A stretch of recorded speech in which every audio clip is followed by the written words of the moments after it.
तो चलिए दोस्तों, अब अपनी अगली बात कर लेते हैं। अब हमारी सारी की सारी ट्रांजैक्शंस बैंक से जुड़ी हुई होंगी, राइट। तो बैंक से जुड़े हुए जितने भी आपके सामने क्वेश्चंस आ सकते हैं, हम सबसे पहले उनका डिस्कशन करेंगे। जब हम बैंक बोलते हैं my dear friends, that means जो हमने बैंक में पैसा जमा करवाया हुआ है, we are talking about that.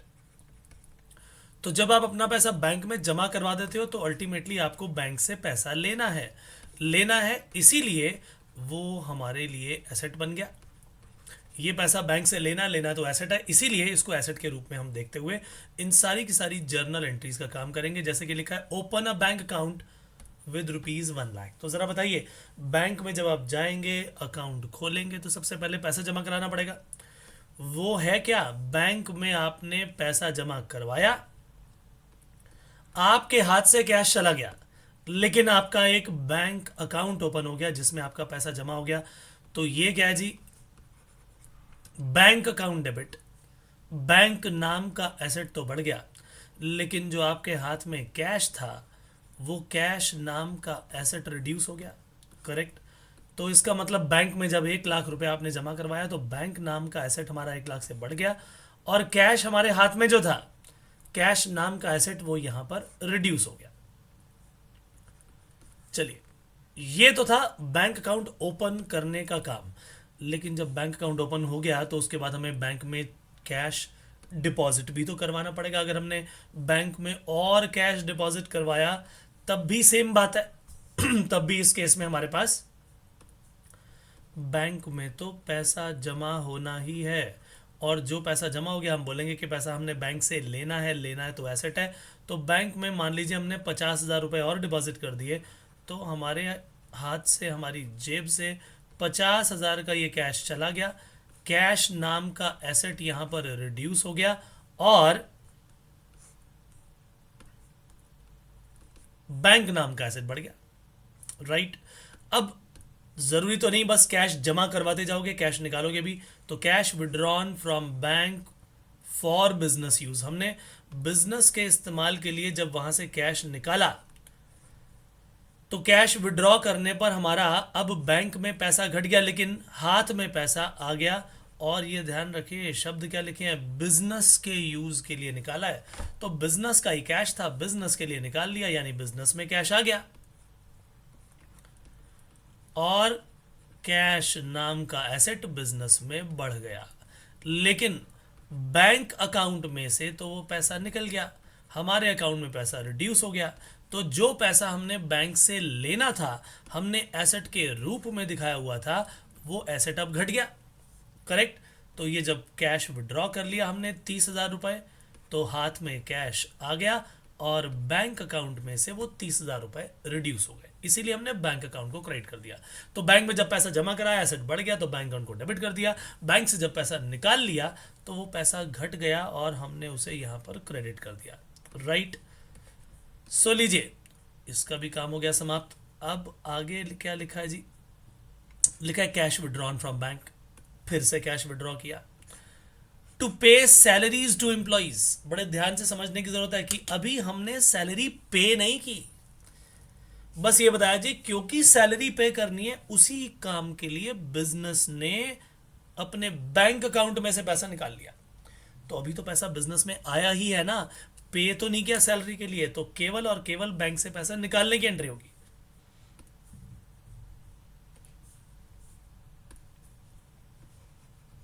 यानी कैश आ गया 60,000 रुपए का एसेट बढ़ गया, लेकिन वही अमाउंट हमारे बैंक अकाउंट से भी कम हो जाएगा। तो बैंक अकाउंट को हमने क्रेडिट कर दिया है 60,000 से, क्योंकि बैंक में से हमारा एसेट रिड्यूस हो गया, जबकि कैश हमारे हाथ में आ गया, तो कैश नाम का एसेट हमने बढ़ा लिया, राइट। Very very simple.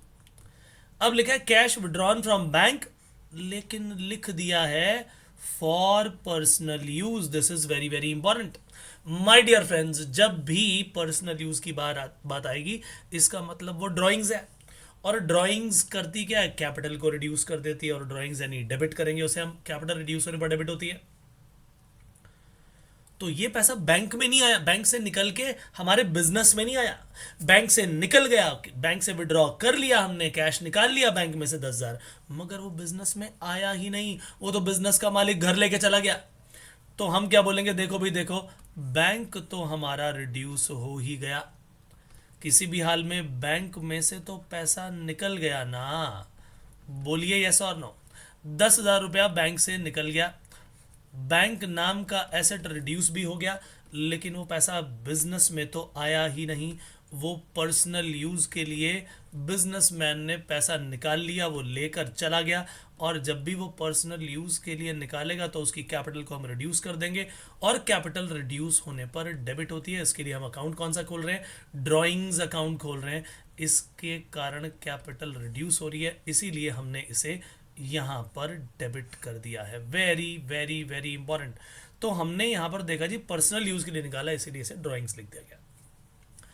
फिर लिखा गया जी कमीशन पेड बाय चेक। अब चेक से पेमेंट हुई, राइट। हालांकि कमीशन हम जो दे रहे हैं वो हमारा खर्चा है, खर्चे में भी हमने इसकी बात की थी, मगर बैंक का अमाउंट भी तो है, इसीलिए हमने इस एंट्री को यहाँ पर ले लिया।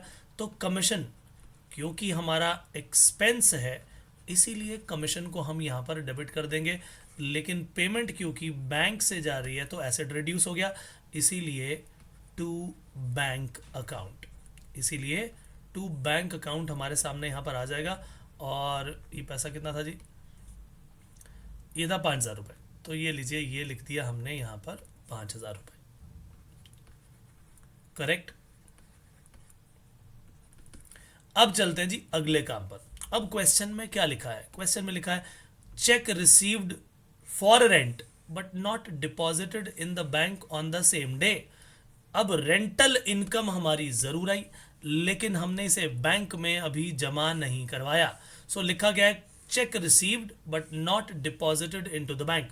अभी थोड़ी देर पहले हमने अपना जो पिछला सेशन किया था, इनफैक्ट वहाँ पर भी हमने यही बात की थी कि चेक अगर रिसीव कर लिया और बैंक में जमा नहीं कराया तो उसको या तो आप चेक इन हैंड के रूप में लिख लीजिए या फिर कैश के रूप में लिख लेंगे तो भी वो करेक्ट माना जाएगा,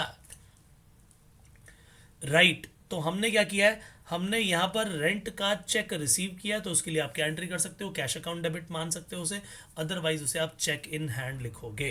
तो हम जब कैश बुक करेंगे वहाँ पर कैश यूज़ करेंगे, लेकिन जर्नल एंट्री अगर पूछी जाए तो check received but not deposited into the bank, आप इसे ट्रीट करेंगे चेक इन हैंड, ठीक है जी।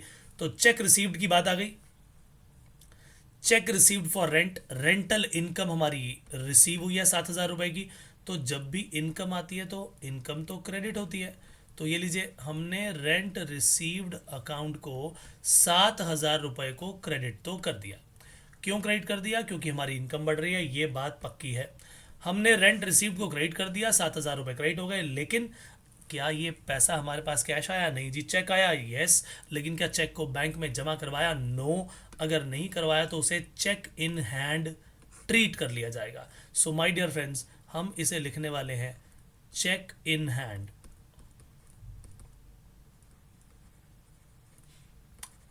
अकाउंट डेबिट 7,000 रुपये, और ये हमारा एसेट आ गया, ये एसेट हमारा बढ़ गया। तो cheque in hand account debit to rent received account, very very simple, ठीक है जी। अगला point, cheque received for interest and deposited in the bank on the same day. My dear friends, हमने इस बार चेक रिसीव किया और bank में उसी दिन जमा करवा दिया। जब ये चेक बैंक में उसी दिन जमा हो गया तो 6,000 रुपये का अमाउंट जो है सीधा बैंक में जाएगा, और इंटरेस्ट तो हमारी इनकम है ही। तो हमने क्या किया, हमने इंटरेस्ट रिसीव्ड नाम की इनकम को सीधा सबसे पहले क्रेडिट कर दिया। हमने इंक्रीज इन इनकम को दिखाते हुए उसे यहाँ पर क्रेडिट कर दिया, लेकिन ये पैसा हमने सीधा बैंक में इस चेक को जमा करा दिया, इसीलिए बैंक में पैसा बढ़ गया। तो हम इसे क्या लिखेंगे, बैंक अकाउंट डेबिट, यानी बैंक नाम का एसेट हमारा यहाँ पर इंक्रीज हो गया। तो जब हमारे पास ये पैसा आया 6,000 रुपये का अमाउंट, हमने सीधा चेक को बैंक में जमा करवा दिया, इसीलिए 6,000 रुपये से बैंक बढ़ गया। और इंटरेस्ट तो हमें इनकम को तो दिखाना ही दिखाना था, वो हमने यहाँ पर क्रेडिट कर दिया। Very very very simple, right. अब लिखा गया जी opened a fixed deposit account. जैसे आप एक फिक्स डिपॉजिट अकाउंट खोलते हो, बिजनेस के नाम का आपने एक फिक्स डिपॉजिट अकाउंट खोल दिया। एफडी में आपको मालूम है कि एफडी क्या होती है। तो नॉर्मली अगर आप देखोगे बैंक अकाउंट में जो खाते खोलते हैं वो एक हाउस होल्ड भी खोल सकता है। हाउस होल्ड जो खाता खोलता है उसे बोलते हैं सेविंग अकाउंट। बिजनेस जो अपना अकाउंट बैंक में खोलता है उसे बोलते हैं करंट अकाउंट। और एफडी तो कोई भी करवा सकता है। तो फिक्स डिपॉजिट का मतलब क्या है कि वो पैसा आपने मान लीजिए 3 साल के लिए बैंक में जमा करा दिया, अब 3 साल तक आप उसको निकाल नहीं सकते। अगर निकालोगे तो इंटरेस्ट रेट बहुत ही रिड्यूस होके मिलेगा। ठीक है, यानी उसमें नुकसान है। तो हम करते क्या है, हम कहते हैं जी चलो कोई बात नहीं, बिजनेस के अंदर ना पैसा ज़रा एक्स्ट्रा आया हुआ है, कोई यूज़ भी नहीं हो पा रहा, चलो एक काम करो इसकी एफडी करा दो। तो हमने बिजनेस के करंट अकाउंट में से पैसा निकाला, और करंट अकाउंट में से पैसा निकाल के हमने बिजनेस की एक एफडी करवा दी 10,000 की। अब बिजनेस के अंदर क्या हो रहा है, यहाँ पर फिक्स्ड डिपॉजिट अकाउंट में तो पैसा बढ़ गया, यानी फिक्स डिपॉजिट नाम का एसेट इंक्रीज हो गया, लेकिन हमारा बैंक अकाउंट वो रिड्यूस हो गया। ये जो बैंक अकाउंट है, ये करंट अकाउंट जो शब्द बोले गए हैं, ये उसके टाइप को बताता है, ये उसके टाइप को बता रहा है। ठीक है ना। अभी मैं आपको ये 4 तरह की चीज़ें बताने वाला हूँ। फिक्स डिपॉजिट क्या होता है, रिकरिंग डिपॉजिट क्या होता है, सेविंग डिपॉजिट क्या होता है, और करंट अकाउंट डिपॉजिट क्या होता है। ठीक है, ये सब चीज़ें आपको भी बस एक्सप्लेन करता हूँ। तो फिक्स डिपॉजिट में आपने पैसा लगा दिया, वो एसेट बढ़ गया, 10,000 रुपये का अमाउंट बढ़ गया, लेकिन वो पैसा गया कहाँ, कहाँ से, वो बैंक अकाउंट में से गया। तो बैंक नाम का एसेट हमारा यहाँ पर रिड्यूस हो गया। राइट। तो सबसे पहले क्यों ना एक बार ये सारा का सारा डिस्कशन ही कर लिया जाए जी, देख लेते हैं इसमें क्या हुआ है। तो हमने क्या किया, पहले इसका एक डिस्कशन कर लेते हैं। बैंक में जब आप अकाउंट खोलोगे तो माय डियर फ्रेंड्स, अगर आप हाउस होल्ड हो, यानी कोई आपका बिजनेस वगैरह नहीं है, जैसे आपकी मदर हाउस वाइफ है, वो अपना अकाउंट खोलना चाहती है, तो वो कौन है, वो आती है नॉन बिजनेस बैकग्राउंड से, हाउस होल्ड्स बोलते हैं। ठीक है, ऐसे कई लोग हैं जो अपने खाते खुलवाते हैं क्योंकि काम बहुत होता है जी, अकाउंट बैंक अकाउंट की ज़रूरत होती है। उसका मेन पर्पस जो होता है वो होता है पैसे को सेव करना, इसी को बोलते हैं सेविंग अकाउंट। हाउस होल्ड्स खुलवाते हैं और इस पर इंटरेस्ट भी दिया जाता है, लेकिन इंटरेस्ट का अमाउंट थोड़ा ही होता है। और इंपॉर्टेंट क्या है कि इसमें इंटरेस्ट तो मिलेगा, लेकिन लिमिटेड ट्रांजैक्शन होंगी। ये नहीं कि अनलिमिटेड ट्रांजैक्शन आप करते जा रहे हो, उसमें लिमिटेड ट्रांजैक्शन अलाउ होती है।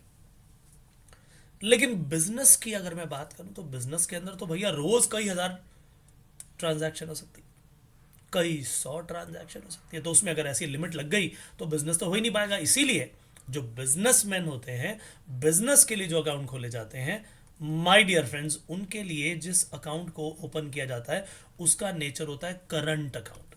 अब करंट अकाउंट के अंदर इंटरेस्ट जनरली तो गिवन नहीं हो, it is not given, generally ये इंटरेस्ट दिया नहीं जाता।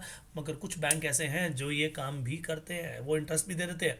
बट क्योंकि ट्रांजैक्शंस इतनी ज़्यादा होती हैं कि पैसा आया, पैसा फिर चला गया, पैसा आया फिर चला गया, तो उनके पास बचता ही नहीं है, उसके हाथ में कैश ही नहीं बचता, तो भला वो इंटरेस्ट कैसे दे। क्योंकि बिजनेस है ये उसका, बैंक का बैंकिंग बिजनेस क्या है कि बहुत सारे लोगों से ये पैसा इकट्ठा कर लिया, सेविंग में पैसा इकट्ठा हो गया, अब इनको देना है मैंने मान लो 4%, लेकिन आगे मैं लोन दे रहा हूँ 13% पे, तो जो बच गया वो बैंक की इनकम, बैंक की इनकम ही तो है वो। और मान लीजिए आप लोगों ने एफडी करवाई और वो 7% पर एफडी मिल गई, बैंक ने आगे 13% पे लोन दे दिया, 6% जो बचा वो बैंक की इनकम। तो उसका काम यही है।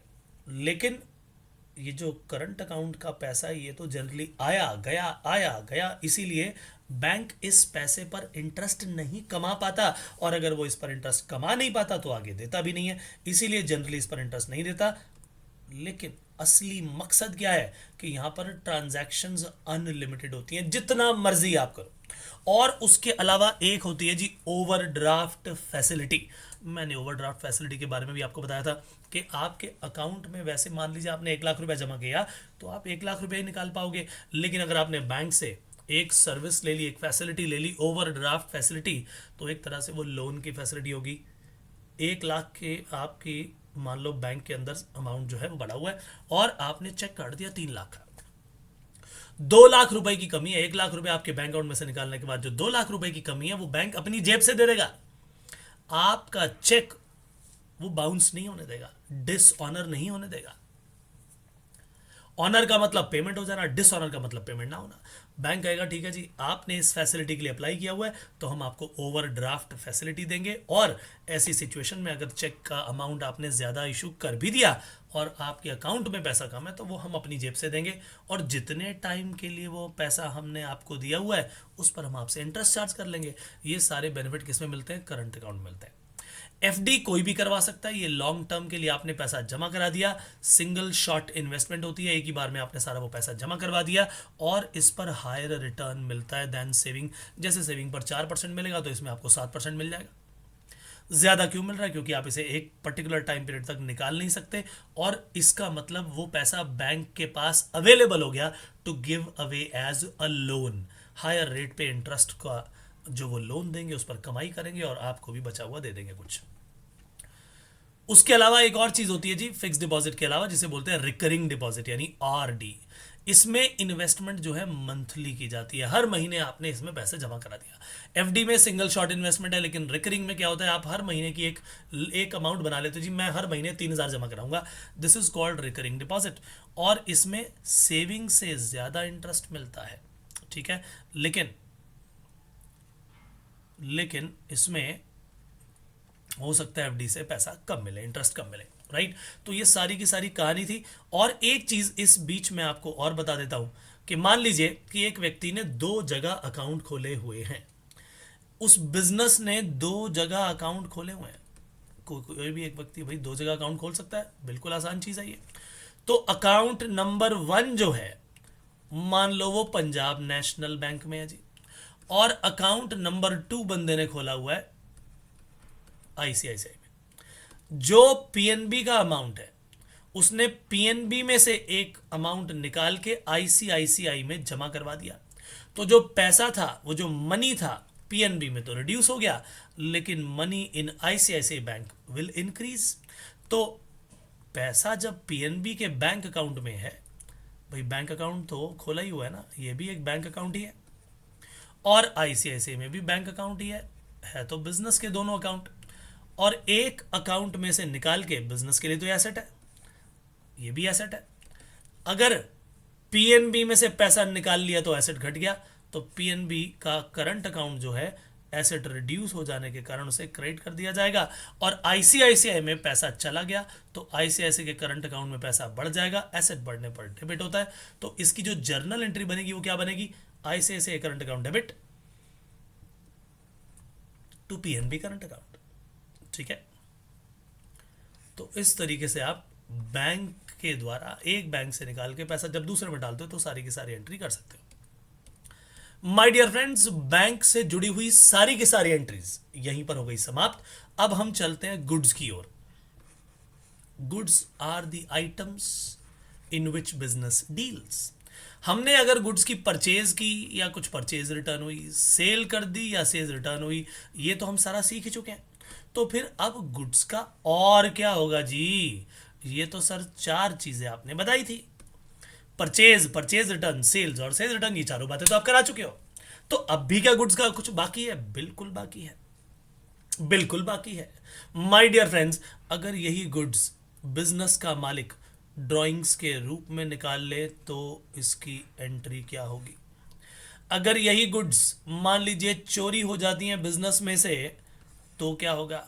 बिजनेस के प्लेस पर आग लग जाती है, लॉस बाय फायर हो जाता है, तब क्या होगा? ऐसे बहुत सारे सवाल होंगे। आइए उन सारे सवालों को फटाफट से यहां पर हम आंसर करते हैं। तो अब हमारे पास गुड्स रखी थी, और मान लीजिए कि ये बिजनेस करता क्या है? ये बनाता है शूज, और इन्होंने सोचा चलो किसी अनाथालय में हम कुछ जूते दान कर देते हैं। तो उन्होंने चैरिटी के लिए अपनी गुड्स निकाली, जो जूते वो बनाते थे वही उन्होंने दान कर दिए। तो गुड्स कॉस्टिंग रुपीज, जो भी ये कॉस्टिंग थी सारी की सारी 5,000 रुपए की, माय डियर फ्रेंड्स, ये उन्होंने किस पर दे दी? ये दे दी उन्होंने चैरिटी के लिए। तो चैरिटी तो हो गया जी एक्सपेंस, चैरिटी नाम का एक्सपेंस बढ़ गया, लेकिन गुड्स तो चली गई। गुड्स जो आपने खरीदी थी, जो परचेज की थी, वो परचेजेस घट गई ना। तो जब भी गुड्स जाएंगी तो परचेजेस जो है हमारी घट जाएंगी। गुड्स खरीदी थी तो परचेज अकाउंट था, सेल की होती तो सेल अकाउंट लिख लेते, रिटर्न हो जाती तो परचेज रिटर्न लिख देते, लेकिन यहां पर ना परचेज रिटर्न हुई ना सेल्स हुई। दोनों ही केसेस में ये काम तो हुआ नहीं, बल्कि गुड्स को तो हमने क्या कर दिया, चैरिटी के रूप में दे दिया। तो परचेज नाम का खर्चा जो था वो इससे रिड्यूस हो जाएगा, राइट। उसी तरह से goods lost by fire costing ₹4,000। अब 4,000 की गुड्स जो थी वो लॉस्ट बाय फायर, तो लॉस बाय फायर हमारा लॉस है, लॉस बढ़ेगा तो डेबिट होगा, लेकिन अल्टीमेटली जो गुड्स का खर्चा हमने किया था उसे परचेज में दिखाया था, वो परचेज घट जाएगी। उसी तरह से लॉस बाय थेफ्ट में भी सेम लॉजिक लगेगा। तो अब इसका मतलब क्या हुआ, इसका मतलब ये हुआ कि जब हमने चैरिटी के रूप में इन गुड्स को दिया तो चैरिटी नाम का खर्चा बढ़ गया, चैरिटी नाम का खर्चा बढ़ गया तो हमने उसे डेबिट कर दिया, चैरिटी नाम का खर्चा बढ़ गया तो हमने उसे डेबिट कर दिया, और हाथ से क्या चली गई, गुड्स चली गई। गुड्स चली गई तो हमने उसे परचेजेस में लिखा हुआ है, परचेज अकाउंट को हमने यहां पर कर दिया क्रेडिट। तो charity account debit to purchase account, charity account debit to purchase account, ये हो गई जी कहानी। हमने 5,000 का अमाउंट दिया था, 5,000 की चैरिटी का एक्सपेंस बढ़ा दिया और परचेज नाम के खर्चे को घटा दिया, क्योंकि जब भी गुड्स परचेज की थी तो परचेज में डेबिट की हुई थी। अच्छा, दूसरा क्या था जी, loss by fire, loss by fire 4,000। अब बताइए, फिर से गुड्स का ही लॉस हुआ, गुड्स लॉस बाय फायर। तो 4,000 का जो परचेज नाम का खर्चा था वो तो घट गया, एक्सपेंसेस रिड्यूस हो गए और एक लॉस हमारे सामने आ गया। लॉसेस बढ़ गए तो लॉसेस बढ़ने पर डेबिट होते हैं, राइट। सर सर सर, तो चैरिटी आपने एक्सपेंस क्यों लिखा जी, ये भी बता दो। और आप कह रहे हो जी ये तो लॉस बाय फायर हो गया, इसीलिए हमने इसे लॉस लिख दिया, 4,000 रुपए को डेबिट कर दिया। माय डियर फ्रेंड्स, मैंने आपको एक्सपेंसेस और लॉसेस में डिफरेंस बताया था। एक्सपेंसेस वो है जो हम करते हैं और लॉस वो है जो हो जाते हैं। हम अगर कोई सैलरी देते हैं तो उसके बदले में हमें कुछ मिलता है, जनरली एक्सपेंस जब आप करते हैं तो उसके बदले में कुछ मिलता है। तो चैरिटी में भी ऐसा तो नहीं है दान कर दिया तो कुछ मिल गया, हाँ जी दुआएं मिल गई, लेकिन उसको रिकॉर्ड नहीं करते, राइट। तो कहने का मतलब ये कि हमने अपने इच्छा से तो किया ना, दान भी अपनी इच्छा से किया, लेकिन लॉस बाय फायर अपनी इच्छा से थोड़ी किया कि चलो चलो चलो आज है दिवाली मनाने का दिल, चलो आग लगा दें जरा, ऐसा तो नहीं होगा। वो अपनी इच्छा से तो नहीं करोगे भाई, उससे तो बचना है हमें। तो कहानी ये है कि यहाँ लॉस बाय फायर हुआ तो लॉस हमने लिख दिया, किसी भी हाल में परचेजेस हमारी कम हो रही हैं तो परचेज अकाउंट को तो क्रेडिट कर ही दिया जाएगा। अगला ही क्वेश्चन था और उसमें लिखा था 3,000 का सामान it was lost by theft. तो फिर वही कहानी, लॉस बाय थेफ्ट हम इसे कर देंगे debit, loss by theft account debit. हमने 3,000 रुपए लिख दिए और माय डियर फ्रेंड्स ये भी लॉस है, अपनी इच्छा से थोड़ी किया हमने, ये हो गया, बियर करना पड़ गया, करेक्ट। तो इन सभी केसेस में ये बात तय होगी कि जब गुड्स जा रही हैं, गुड्स जल रही हैं, गुड्स खो गई, कुछ भी हो गया, माय डियर फ्रेंड्स उसमें हमारी परचेजेस घट जाती हैं। अच्छा, अब दो बातें आपको ध्यान रखनी है कि अगर ये गुड्स और कोई नहीं बल्कि बिजनेस का मालिक ही घर ले गया, मान लीजिए कि बाटा कंपनी के मालिक ने कहा हो इस बार जो है दिवाली गिफ्ट देना है तो एक काम करो, सारे जितने फैमिली मेंबर्स हैं उनको जूते पहना देते हैं नए। उन्होंने अपने एम्प्लॉय को बुलाया, लाओ जी लाओ जरा इस नाप के सारे जूते ले आओ, और वो घर ले गया तो गिफ्ट कर दिए अपनी फैमिली मेंबर्स को, अपने जान पहचान वालों को। तो माय डियर फ्रेंड्स बिजनेस में से क्या चला गया, बिजनेस में से गुड्स चली गई, जो परचेजेस की थी वो चली गई, और हमेशा कॉस्ट को ही देखा जाएगा। 2,000 की कॉस्ट उनकी आई थी उनको बनाने में और वही 2,000 की कॉस्ट चली गई। तो माय डियर फ्रेंड्स यहां पर कहानी ये आ गई, यहां पर कहानी ये आ गई कि इस सिचुएशन में ड्राइंग्स जो है हमारे सामने वो आ गई हैं। क्यों ड्राइंग्स आ गई जी, क्योंकि पर्सनल यूज आ गया। इसीलिए क्या कर दिया जाएगा, ड्राइंग्स अकाउंट को डेबिट कर दिया जाएगा। और गुड्स कितने की चली गई, 2000 की गुड्स चली गई, तो 2000 का हमारा जो खर्चा है वो 2000 का खर्चा घट गया। इसीलिए परचेजेस अकाउंट को हम यहाँ पर क्रेडिट करने वाले हैं। तो ड्राइंग्स को डेबिट क्यों किया, क्योंकि इसके कारण कैपिटल रिड्यूस हो जाती है और परचेजेस जो है, परचेज नाम का खर्चा भी हमारा यहाँ पर घट गया, राइट। तो चलिए, goods costing ₹1000, sale price 2000, given away as charity. My dear friends, यहां पर भी चैरिटी वाला ही पॉइंट आ गया, लेकिन अंतर क्या है, एक कॉस्ट दी हुई है और दूसरा सेलिंग प्राइस दिया हुआ है। तो सवाल ये आता है कि हमने जब जर्नल एंट्री करनी है तो हमने कॉस्ट प्राइस से करनी है या सेल प्राइस से करनी है।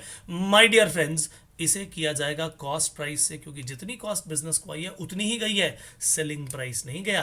तो ध्यान रखिए, goods given away as charity, तो इसकी एंट्री वही होगी, charity account debit to purchase, मगर 1000 से। Goods lost by fire 3000 costing थी, 4000 selling price, loss by fire debit to purchase यही आएगा, लेकिन क्या आएगा, कॉस्ट या sale price. My dear friends, 3000 की कॉस्ट से एंट्री होगी। Goods withdrawn for personal use, जिसकी कॉस्ट 2000 थी, सेलिंग प्राइस 3000, हमें सेलिंग प्राइस से कोई लेना देना नहीं है। गुड्स विड्रॉ की तो जर्नल एंट्री क्या आएगी, drawings account debit to purchase account, लेकिन कॉस्ट से। सो माय डियर फ्रेंड्स, ये थी वो सारी की सारी जर्नल एंट्री। जैसे कि मैंने आपको बताया, हमें कॉस्ट लेनी है, charity account debit to purchase account 1000, loss by fire account debit to purchase account 3000, drawings account debit to purchase account 2000 रुपए। अब ये लिखे होने का थोड़ा फायदा हो गया, क्योंकि इसके अंदर मैंने आपको पहले ही समझा दिया था, इसीलिए दोबारा लिखने की इसे कोई आवश्यकता नहीं है। तो ये 7 की 7 एंट्रीज हमारी यहां पर हो गई हैं समाप्त। माय डियर फ्रेंड्स, ये एंट्रीज जब आपने कर ली तो ये लेवल 1 कंप्लीट हो गया। लेवल 1 को कर लो पूरी तरह से शानदार तरीके से, पक्का करके ना, लिख लिख के देख लो, एक एक एंट्री को 4-4, 5 बार, 10-10 बार देख के देख लो, उसे बार बार पढ़ के देख लो, एक बार क्वेश्चन लेके फटाफट से उसके आंसर करके देख लो, स्पीड बना लो। जब वो काम हो जाए तभी लेवल 2 का लेक्चर देखोगे आप, वादा करो, ठीक है जी। तो यहां पर लेवल 1 पूरा का पूरा समाप्त हो गया जर्नल एंट्रीज का। ये सारा का सारा खेल फिर से शुरू होगा लेवल 2 में, फिर asset, expense, liability, income, capital, दोबारा से सारी बातचीत होगी, लेकिन थोड़ी लेवल 2 की एंट्रीज आएंगी। लेकिन वहां जाने से पहले लेवल 1 पक्का करिए, तभी आप अगला सेशन देखेंगे। आज के लिए इतना ही, मिलेंगे नेक्स्ट सेशन में, तब तक के लिए दीजिए इजाजत। Bye bye, take care and God bless you, thank you so much.